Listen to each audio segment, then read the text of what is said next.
દુષ્કર્મના વિવાદમાં સપડાયેલા સોખડા સ્વામિનારાયણ મંદિરના સ્વામી સુઈગેય દાસજી ભગવા ત્યજી દીધા છે। જો કે તેઓ ભૂગર્ભમાં જતા રહ્યા છે। ભગવા ત્યજનારા સ્વામી સુગેય દાસજીએ નીલકંઠ પટેલ નામનું નવું નામ પણ ધારણ કર્યું છે। ભગવા ત્યજનારા આ સ્વામી નીલકંઠ પટેલ આસોદરના વતની છે, ત્યારે તેમના વતનના નિવાસ સ્થાનના મકાને તાળા લાગેલા જોવા મળી રહ્યા છે। તેમનો પૂરો પરિવાર પણ ભૂગર્ભમાં ઉતરી ગયો છે, તો વળી આસોદરવાસીઓ પણ ફિટકાર વરસાવી રહ્યા છે। તો સોખડા સ્વામિનારાયણ સંપ્રદાયના સુયજ્ઞ જીવન સ્વામીના બળાત્કાર કાંડ પ્રકરણમાં અંતે એક ગુજરાતી યુવતી જે પીડિતા છે અને તેણે ફરિયાદ કરી છે તે સામે આવી ચૂકી છે।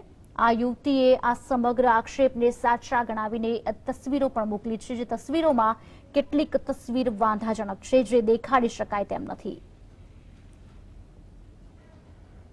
આ વાત સાચી છે અને ખોટી નથી। સુગની સામીએ મારી જોડે એક રાત કાઢી હતી મંદિરે અને આવું મને કર્યું હતું। એમને ડાયરેક્શન્સ પણ મંદિરે આપ્યા હતા, તે પણ મારી પાસે મેસેજીસ છે અને એના કયા ડેટ ને ટાઈમ પણ છે અને એમના પોતાના ગંદા ફોટા પણ મને મૂકેલા છે, તે પણ મારી પાસે છે।